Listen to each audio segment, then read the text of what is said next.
Hello all, welcome back to software testing course. So today we will get started with the second chapter, that is testing levels and types. So first we'll see the contents of the chapter. So in this chapter we will be studying testing levels. What are the different levels of testing? So these are the ones. Then we will be studying testing approaches. So from here till here these are the approaches. Then we will see about the types of testing. Around 18 types of testing we'll be seeing. Okay, so first we'll start with the testing levels. So as we all know that the main concern with our testing of the software product is the quality, right? Quality is the one which matters. So the developers need to test the software during the coding process itself.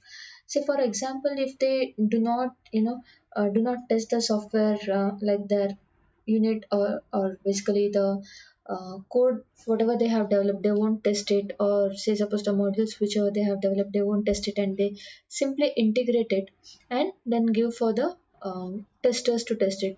So at that time in the system testing, whenever the testers are testing, right, it is quite difficult for the testers to find out where the defect is.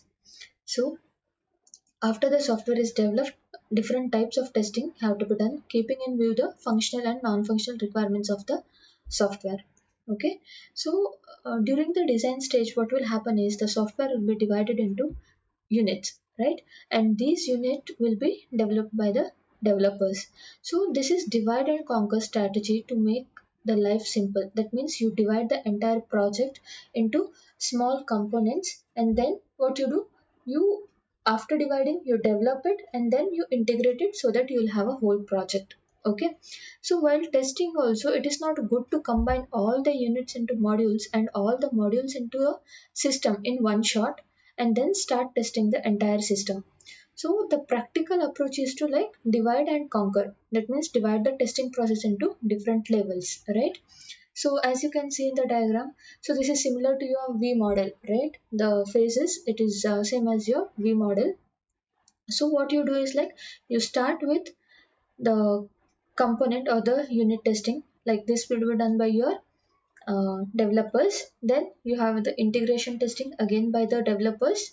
Then you go on to the system like system testing, acceptance, then in the actual environment. So these are the whatever you can see in the diagram, these are the different levels of testing. This one left hand side are the different levels. Okay, unit testing is done to test the source code. Integration testing is done to test the design. System testing, here the testers will check whether the SRS will be kept as a base, and they'll check whether each all the functional and non-functional requirements are built or not. They would be testing it. Fine. Acceptance testing is done to test the client or the user requirements. This acceptance testing would be done by client personnel along with the developers and testers, and then final in the deployment in the actual environment and testing it there. Okay, so now what we will do is like we will see these units one by one. The first one is unit or component testing. So in a unit or component testing, a unit is nothing but a small entity in a software, a simple code, a piece of code we can say, right? So the every unit has to be tested separately to check whether it is working as per the SRS or whatever the specification is given. So this would be done by the development team, right? Development team in the sense the developer who has developed that particular piece of information, the code, it would be tested by him. Okay, then as it is not possible to test the unit separately to check whether it is as per specification, so what can be done is like you have to write the additional piece of code. So that additional piece of code we have already seen, right? Drivers and stubs, those can be used here, right? Each function can then be considered as a unit. So this unit or component testing, it is done by development team, basically the developers who has written the code, and it is done to check the functionality as well as to ensure the code is well written. Okay, so let's take an example. Say suppose you have to implement a stack. Okay, stack operation, push and pop. So you have to write a main function, then you have to write a function to push the element into a stack, and then you have to write another function called as pop to pop an element from the stack. Now these three functions, that is your push, pop and main, these can be considered as units or components. Okay, so initially you must just write the code for main function. Okay, how do you test it without push and pop function? Correct. So what you have to do is like, instead of the statement that calls the push function, you can just write a statement that prints like call push here. It is just a debug statement. You know, instead of actually having or actually calling the push function, what you can do is like, you can just have a printf statement saying that call push function here, and that push function can be written later. Okay, so similarly you can write a print statement that calls pop here in place of the statement that calls the pop function. So if the main program works, then you can develop the push and pop functions. Later what you can do, you can replace the printf statements wherever you have written push here and pop here, right, with the actual function calls for the push and pop. Okay, then you can test the main program along with the push and pop function. So it is like, first you develop the main function, do not implement push and pop function, just implement main function, and wherever you want to call the function, just include the printf statements. Later you develop one function that is called as push, then check whether it is working, and then replace the printf statement in the main with the push call. Okay, then you develop the pop function, and similarly this goes on. So testing of these components or units, they have a logical relationship between them. So whenever we do such kind of testing, that is testing a collection of these functions or components, we call it as a stream testing. Okay, it is called as stream testing. Suppose you have developed the code for few data structures such as a stack, queue, and tree. So you may like to test all these units one after the other. Now this is called as string testing. Okay, fine. So let's now move on to the next thing, that is module testing. So a module is an independent entity in the software. That means the tested units are integrated into a module, and each module is tested separately for the specifications. So for example, if the software is a DBMS, okay, database management systems, the modules can be like your backend, then your front end, that is the user interface. Okay, the database can be tested separately using your SQL commands to check whether the correct data is retrieving or not. Then likewise, you can separately test the front end, like the field is editable or not, something like this one. But to check the validation in the GUI, that is the front end, you need database. So after testing the backend module, that is your DBMS, then what you can do is like, after integration of that DBMS, that is the backend with the front end, you can test for validation. Okay. So after completion of testing a module level test report has to be prepared. So what are the modules you have tested? Is there any problem in that? Are there any defects? These things has to be captured. Okay. So if the modules are independent, so these modules can be tested in parallel, correct? So they do not have a relationship between them, so they can be tested in parallel. So testing multiple modules or the subsystem in parallel, we call that process as parallel testing. So, in a modular design, if the modules are designed to be independent to a great extent, it helps in parallel testing. So, whenever we use this parallel testing or we do parallel testing, it reduces the testing time. Okay. The next one is integration testing. So after the modules are tested, the modules are now integrated together. So it is a difficult task to integrate all the modules together and then start testing.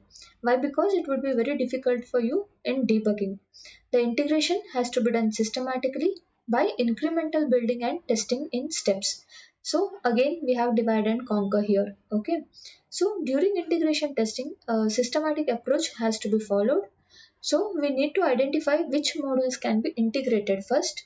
Then what if we can do is like, the interfaces between the modules should be well defined to achieve this one. For very large projects involving a large number of modules, incremental building is most challenging task. So once the modules are integrated together, the system is ready for then testing. Okay, so let's consider an example for this integration testing. So this is basically various modules for your e-learning portal. Okay, so some important modules are given here, so that each module it does a specific functionality. Okay, now basically your e-learning portal it contains three main modules, which is a admin module, tutor module, and student module. Okay, so the student module here, it in turn it has it has sub modules such as chat, online content, email, online test, right? So this chat is nothing but it is for chatting with your peers or your friends. Okay, email here, this submodule what it does is like for example, as a lecturer, we can send you the content of the course. Like suppose I want to share you the quiz results, or I want to make some announcement, I can make the lecturer can make use of this module. Then or else the student can mail the lecturers something like this in the email. Then we have online content is like for example YouTube. So we do the videos and we give you the online content, that is we keep whatever we have done in the YouTube, or you can say for example Canvas. So this comes under online content. Then we have online test. So basically whatever the quiz and the test we do, we conduct it online, right? So these are some of the modules in the student module. Okay, sub modules in the student module. Then in the tutor module we have content management, online test allocation, and program monitoring. Okay, so here in the content management, what are the things it can contain is like adding of the new lecture material or creating of the quiz, something like that. Then we have online test allocation. For various students we create quiz and we allocate, right? So that is online test allocation. Then we have program monitoring, right? Program monitoring in the sense we can monitor the progress of the student, or basically the course whatever we are taking. Then we have the admin module. So admin module in turn it has user management, tutor management, and student management. So student management is nothing but the enrollment certification. So enrollment to the course, whether the student is basically adding of the student details. Okay, tutor management is like adding of the lecture details. Then we have the user management, basically the username and password management. So these are the various modules in your e-learning portal. So during the coding phase or the stage, all these sub modules would be developed, right? Then how do you integrate them? As because we have picture here, we can easily understand this one, right?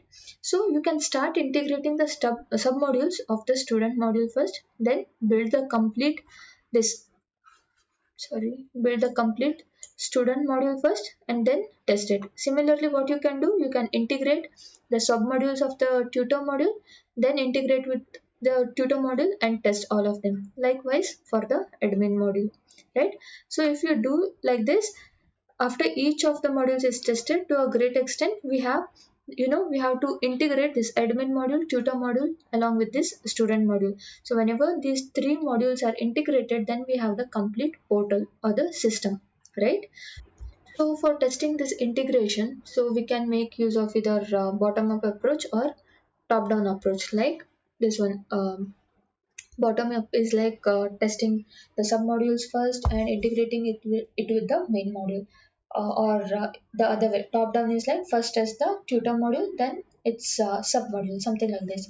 So we have these two kinds of testing, right? Top down method or bottom up method. So but the best approach is to study which modules can be independently tested and then integrate the various components of that module and you test the modules.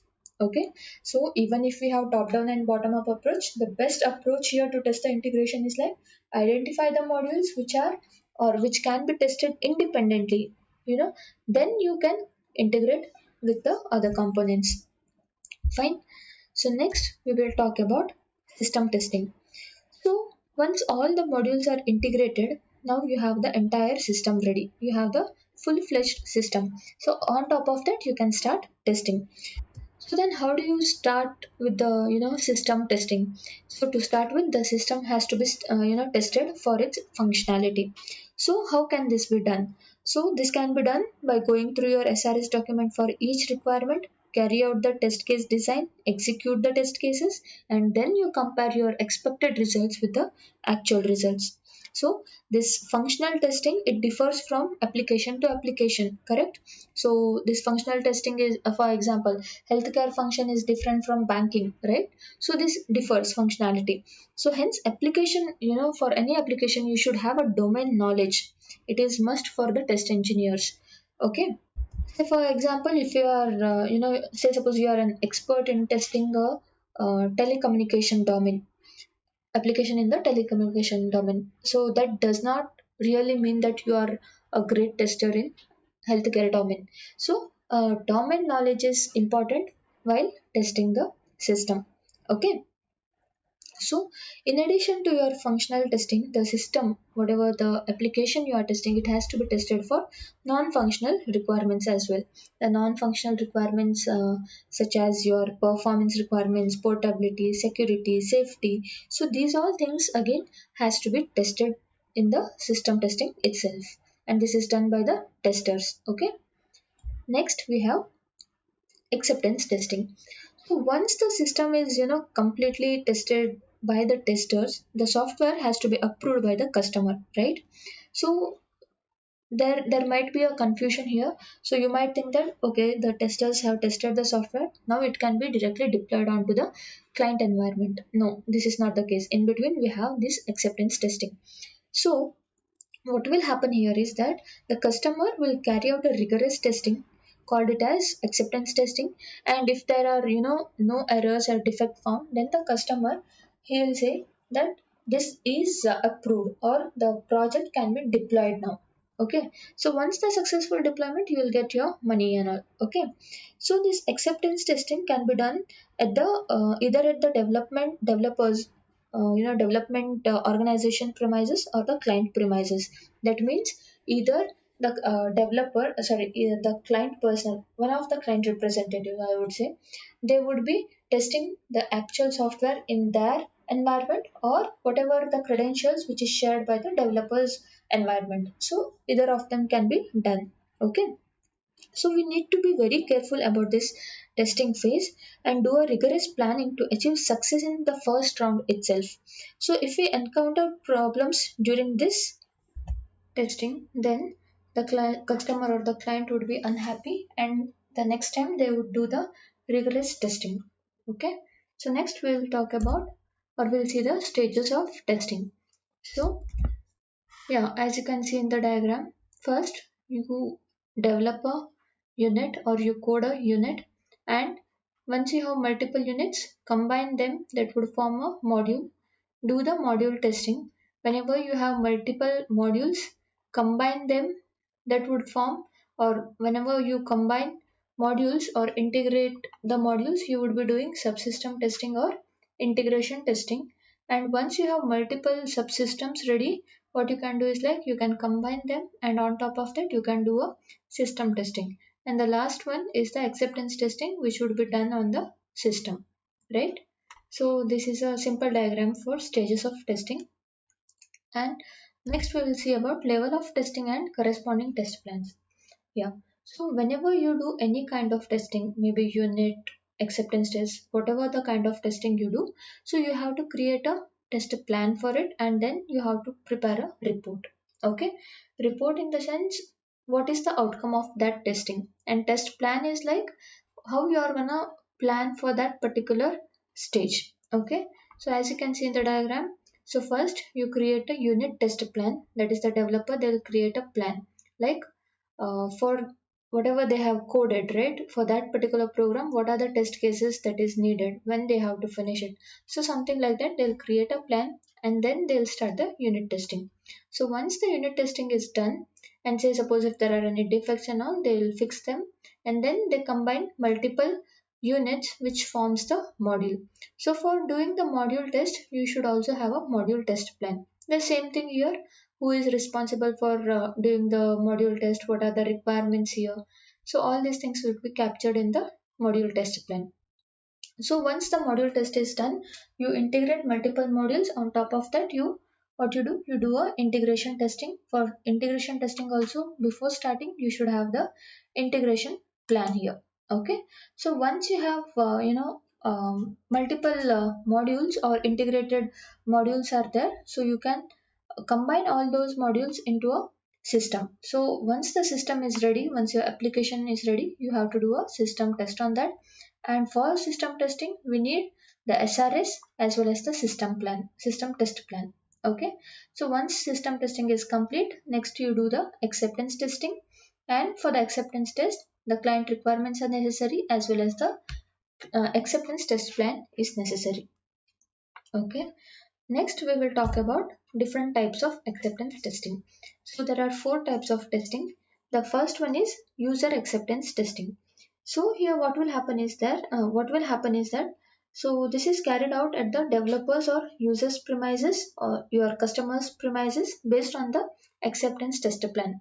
So whatever is present in the acceptance test plan, based on that the customer or the client representative will do a testing. So basically, they test for high level functionalities, whether the high level functionalities or the basic functionalities those are working correctly or not, the look and feel of the applications, those things would be tested. Okay. The second one is operational acceptance testing. So the software is installed in the actual working environment and the performance is observed over a period of time to check how the software meets the user's operational needs. So this is basically after you have installed your application on the client's machine, that particular application would be monitored for its performance. Okay. The third one is contractual acceptance testing. So, if there are any special contractual obligation, such as your environmental testing for the hardware, testing the system for airborne applications such as your aircraft, so then the testing has to be done to fulfill these obligations. Okay.